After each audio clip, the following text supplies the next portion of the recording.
Koppel, host of the Time for Coffee podcast, where you get first-hand career advice into the jobs and industries that interest you the most. And before we start today's show, I have a quick favor to ask you. If you haven't already, I'd be incredibly grateful if you give us a rating and a review on iTunes. And if you're like me, you need to do it now because you'll forget later and because it's the best way to help others who may be in search of career advice to find this free resource. So press pause if you haven't done it and do it right now. I'll wait. Thanks so much and enjoy today's show. Hey there, Java Junkies. Welcome back to another episode of T4C. Are you interested in breaking into fashion or playwriting or filmmaking? Then this is the episode for you, because my next guest is a successful entrepreneur who began his career as a fashion designer and has since helped position major brands like Ralph Lauren and Victoria's Secret.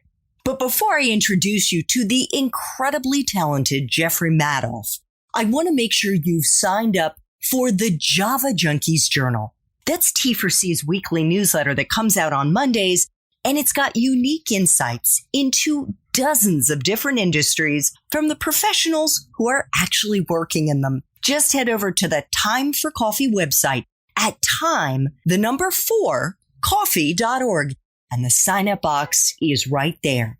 Now, my Frappuccino-loving fashionistas, please grab your mug and take a chug of your favorite caffeinated brew, because it's time for another caffeinated career conversation.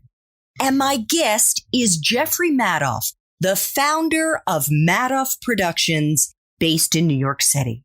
He is a successful entrepreneur who has used his storytelling, interviewing abilities, and fearless creativity to help position major brands like Ralph Lauren, Victoria's Secret, Radio City Music Hall, and the Harvard School for Public Health, among many, many others. Jeff began his career as a fashion designer, and before long, he was chosen as one of the top 10 designers in the U.S. Jeff then pivoted to film and video production, and his videos have generated over 100 million views. He's since expanded his repertoire to include playwriting and theatrical producing. His latest play about Rock and Roll Hall of Fame legend Lloyd Price will have its world premiere in February 2022.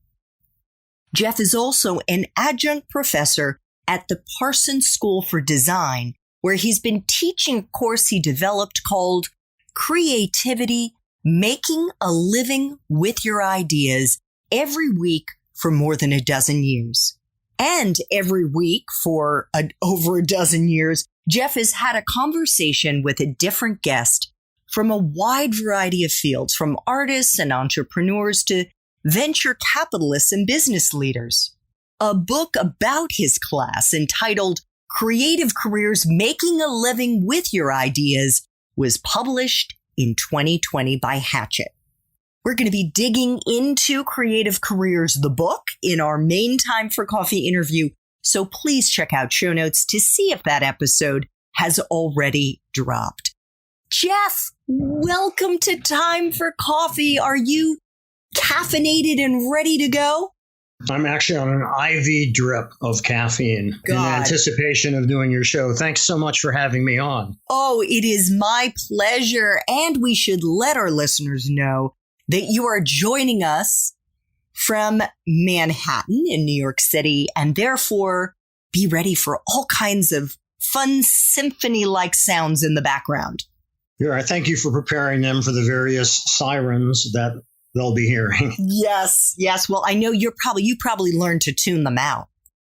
I actually, it's just part of the whole kaleidoscopic collage that New York is, both visually and sound-wise. So I don't turn it out, but it doesn't throw me off because I'm so used to it. Yeah, I know, because my husband grew up in New York. My in-laws are there, and so many people have it's background noise.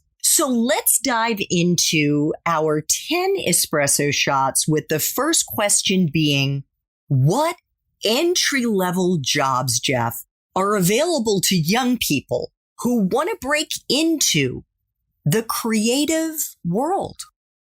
First of all, find out places that you're really interested in working at and start soliciting them. And even to offer to do things and have a clear idea of what that is you can offer to do so you can begin to establish a relationship with a potential employer.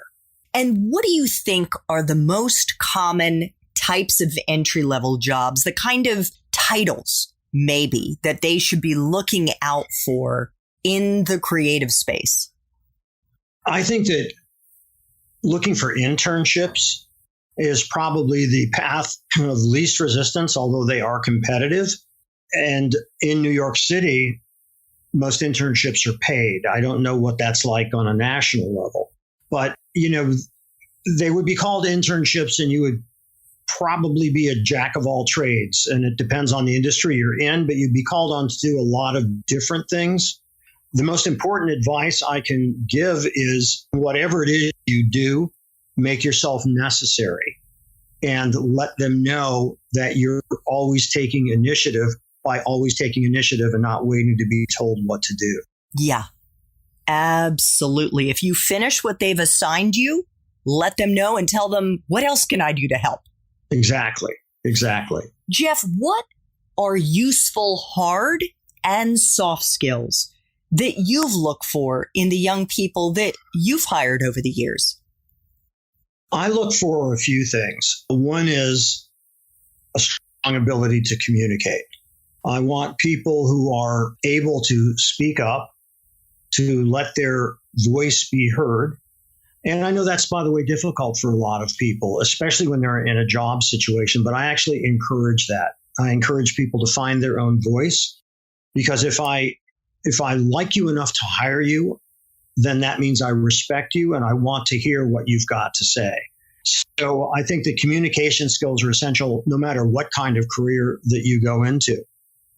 Being polite and being present, because a job interview, by the way, starts the first time somebody picks up the phone at an office you're calling.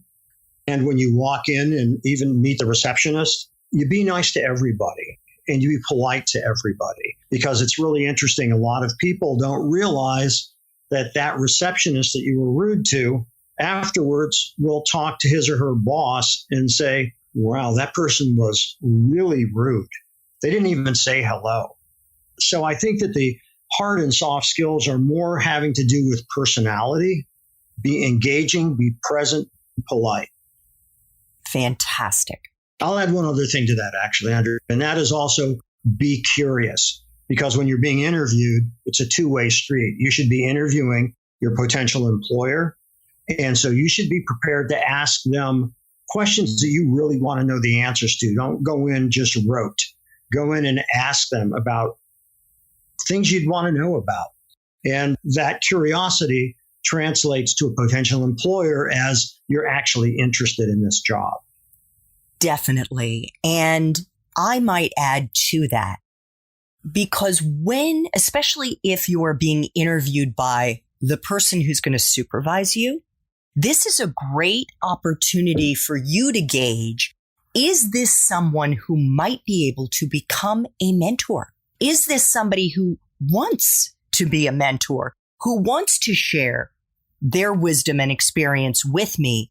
Because that's like secret sauce right there. That is the extra, not just learning on the job from the tasks that you're doing, the assignments that you get, but also more importantly, from the person who has much more experience than you do. Oh, I totally agree. And as a matter of fact, there are people that have worked for me who are no longer working for me. One of them that comes immediately to mind started his own company a few years ago. He still attends my classes when he's open those mornings and still calls and checks in and talks about what he's doing, because he's now in a production business himself. And I value those relationships. And, there's a woman who worked for me who 2 years ago switched professions I got an email from her yesterday just giving me an update in terms of what she's doing. And she told me she read my book. And, I think that those relationships that you build and maintain over years have value on so many levels. So I think you're really hit it on the head when you talked about developing those mentorships. Jeff, is someone's major a deciding factor to get into the creative field? If they haven't studied, I don't know, studio art or philosophy or fill in the blank, is it a deal breaker? Absolutely not. I think that so many people who have gone on to tremendously successful careers, unless, by the way, that career presupposes an advanced degree, if you're going to be a doctor, if you're going to be a lawyer. But in terms of most things, your major doesn't really make any difference.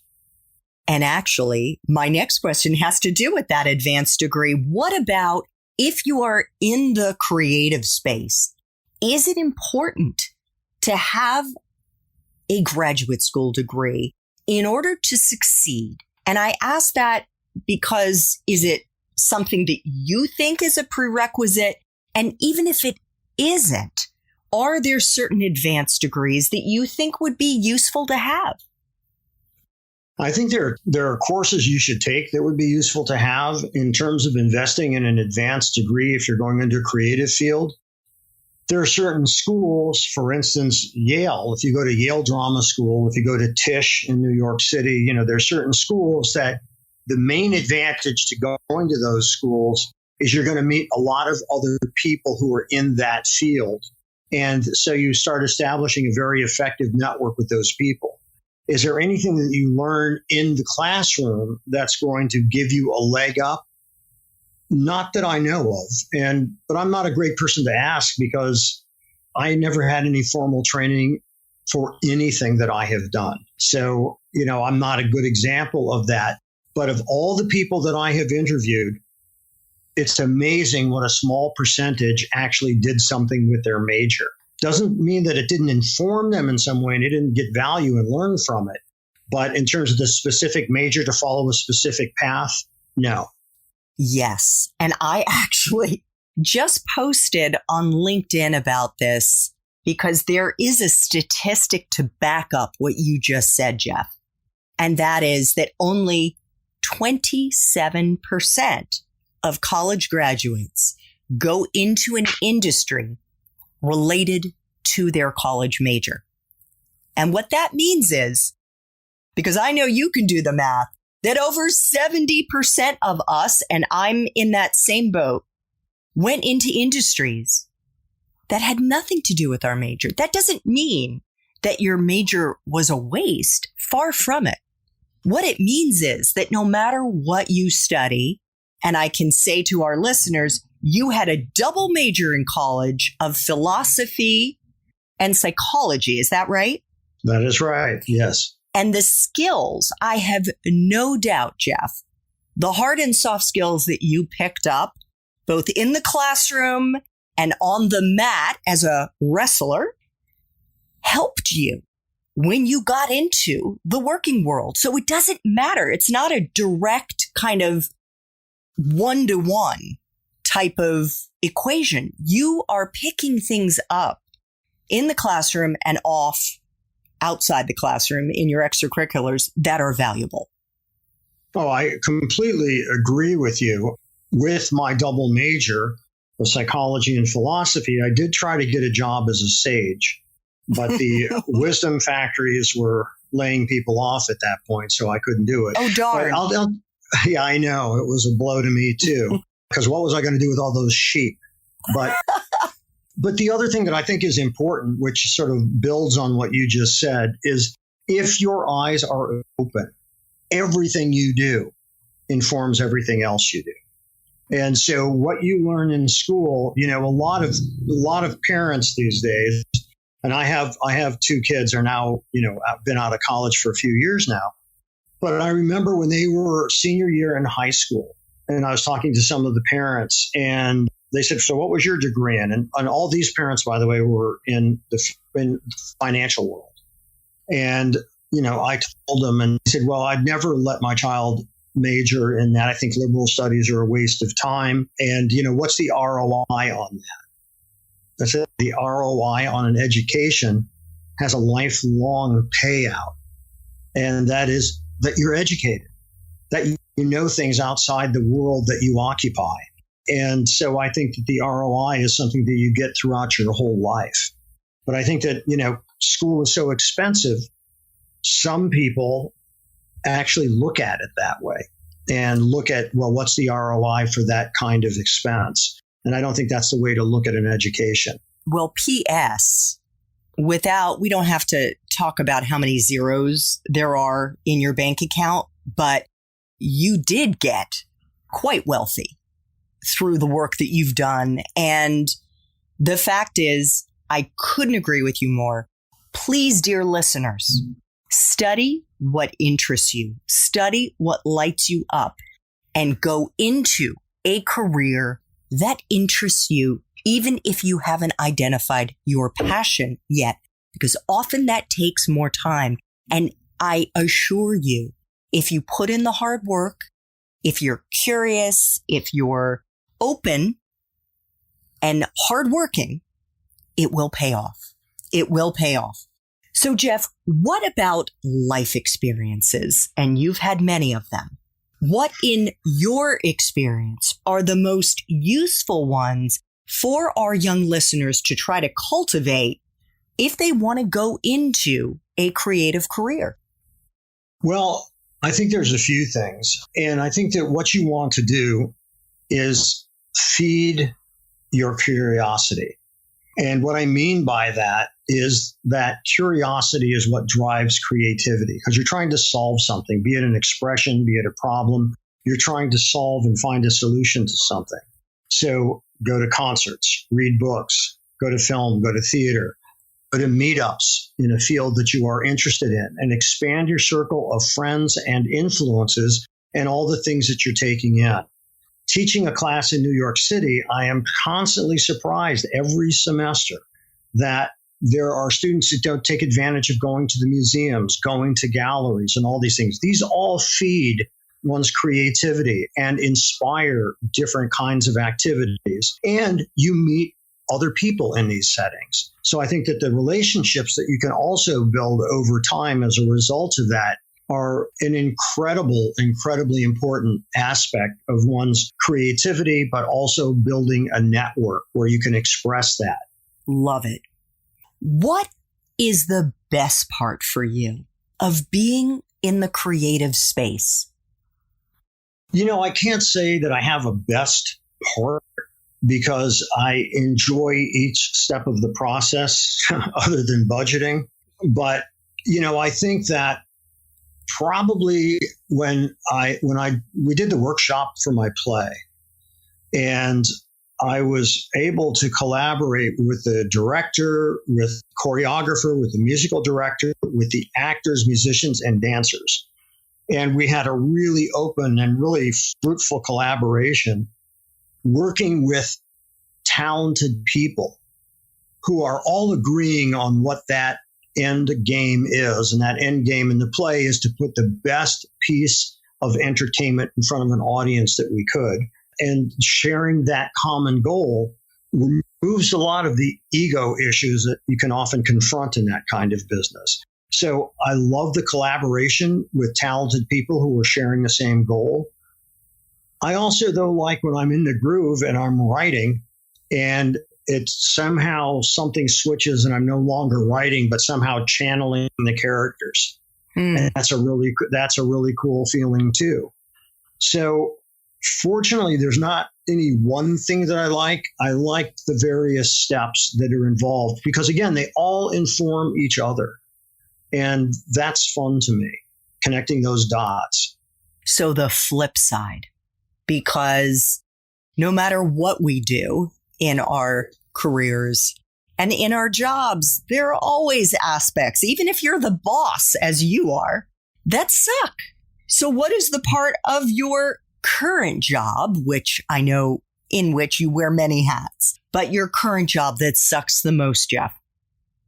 I would say the things that are most sucky. they're the most frustrating. Oftentimes is dealing with people that I wish they would have dealt with those issues in therapy instead of on the set or on the job. And as a result, you're having to deal with people's problems that should not be imposed on others in a professional setting. So that can be really frustrating because they think that the world revolves around them and they don't realize that the things that they're acting out about affects everyone around them. So that's something that is sucky. Having to raise money for the play. It's great when people say, I love your idea. I'm in, and you get a check. That's great, but it's usually not that easy. So raising money and dealing with all of that is not fun. I don't enjoy the business of the business. I'm learning a tremendous amount as I enter theater. And some of that is quite fascinating, but that's not what I want to do on a day-to-day business.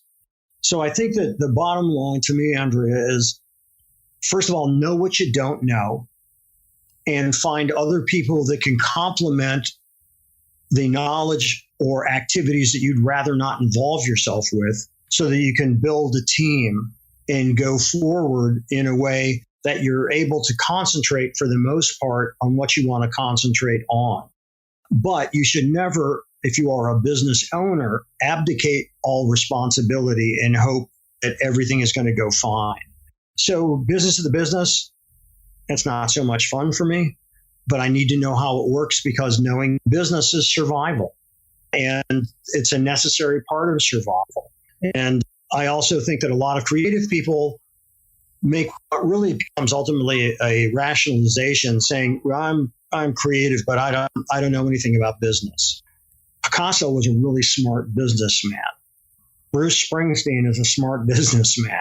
Oprah is a smart business person. You can be quite creative and know business, just having other people that handle that part for you once you get going. So I think discovering what it is that you really like doing, where your true talents lie is really important. And the more you focus on what you love doing, the more everything else kind of outside that sphere sucks. And you try to find other people that can do it for you. Okay, fair enough. 3 final espresso shots. What is the best career advice you've ever gotten, Jeff? Gosh, I guess the best career advice, it's tough because it's not like I got some platitude that then planted itself and grew in my brain. Yeah. Because I'm kind of learning things all the time. But I think that the one of the keys are, I'll give you 2. One is I think it's really important to define what success means to you and what does success look like. And I think for your audience, when you are young, it doesn't mean you can't change your answer or iterate on the answer. But when you're young, it's a really good idea to try to define what that is. Because if you define success, if you put off that definition of success, and I've seen this happen with extraordinarily successful people, that they have tremendous wealth. However, they feel in terms of their soul, if you will, kind of bankrupt because they thought that success was making money. And the making the money seemed kind of hollow once they'd accumulated enough that that's nothing they have to worry about anymore. And they discovered that they don't actually even like what they're doing, but that's the golden handcuffs. They feel stuck. So I think asking yourself that question and seeking a definition to what success means to you so you can start designing your life around that, I think the better.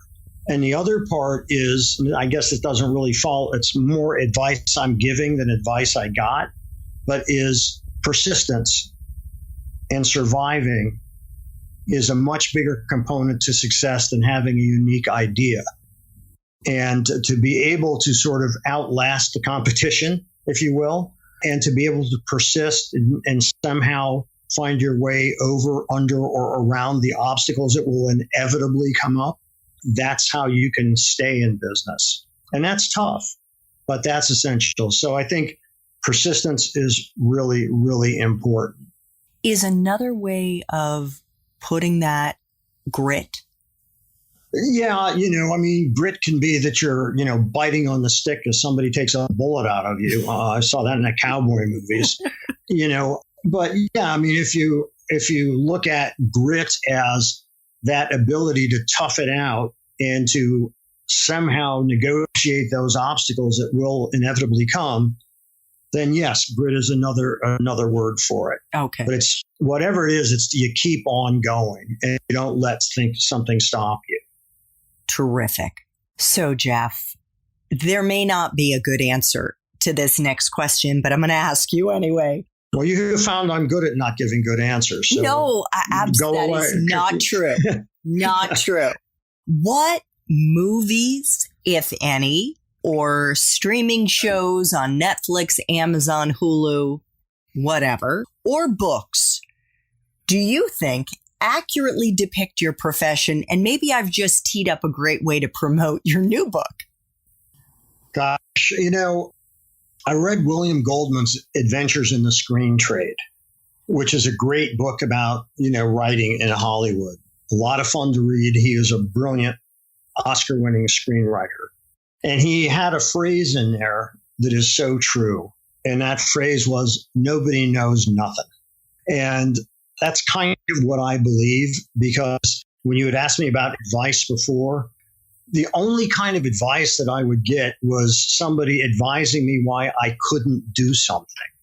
And that's not helpful. And I'm not interested in that kind of advice. I was speaking to a producer very early on when I started the play process. Even before I had finished the play, somebody wanted me to meet this guy, and I did. And he had all the pictures in the room of all the plays he'd produced and all that. And he said to me, Jeff, producing a play is very difficult. Most plays fail. Most plays lose money. Most plays are, and then I did a timeout sign. And I said to him, despite my youthful appearance, I'm not a kid.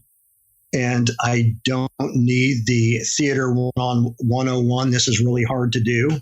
And so I guess I tend to stay away from advice and gravitate more towards conversation, because advice is also a one-way street.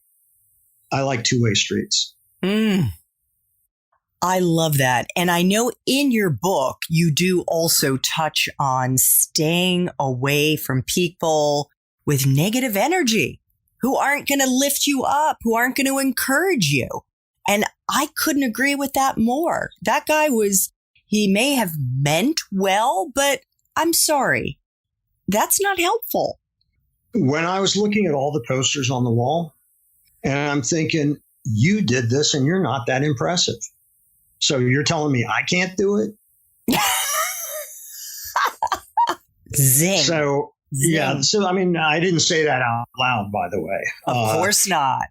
Well, you don't know me well enough. Oh, okay. My friends wouldn't be surprised. Oh, you actually said that to them. So, but that's how I feel about that stuff. Especially when somebody's accomplished something and they're telling you that you can't. Absolutely. So, my father has a wonderful quote that he loves to throw around from Will Rogers, who our young listeners most definitely have never heard of. But he was also an actor and in the Western genre. And he used to say, we're all ignorant just about different things. Well, that's right. That's right. I guess for your listeners, I would say that Will Rogers was kind of like the Jon Stewart of his day. He is somebody that spoke the truth to power and did it in a way that wasn't confrontational as much as it was wise, but would get under their skin. Yeah, great. Thank you for adding that color. Final espresso shot, Jeff. What would Java junkies be surprised to learn about creative careers? I think that they might be surprised to learn that it's really hard and that people don't often talk about the difficulties because everybody wants to put a very positive image out there of some kind of picture perfect life on social media.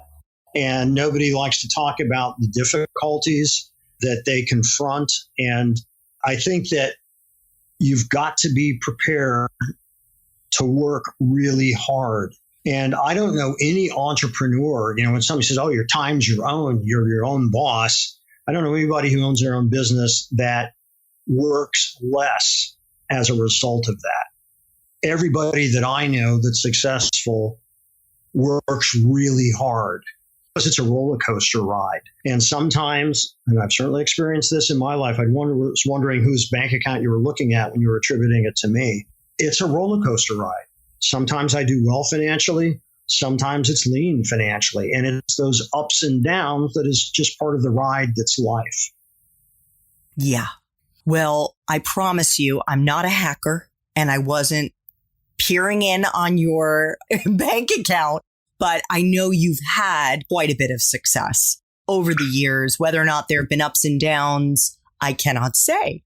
But I want to thank you so much, Jeff. Jeff's new book about his wonderful class at Parsons is entitled Creative Careers, Making a Living with Your Ideas. Was just published this year. I read it. It's terrific. If you want to learn more about the book and about how Jeff built his fascinating career, check out show notes to see if his main Time for Coffee interview has already dropped. Jeff, thank you so much for making time for coffee with me and the T4C community. This was just wonderful. Well, it was my pleasure, and thank you so much for having me. And I lift my cup to you. Well, and I lift my glass to you. Thanks so much for listening to this latest episode of T4C. And if you're interested in learning more about my coaching services for confused college students and recent grads, feel free to check out the Time for Coffee website under the coaching tab at time4coffee.org or text me at 202-236-5712. That's 202-236-5712.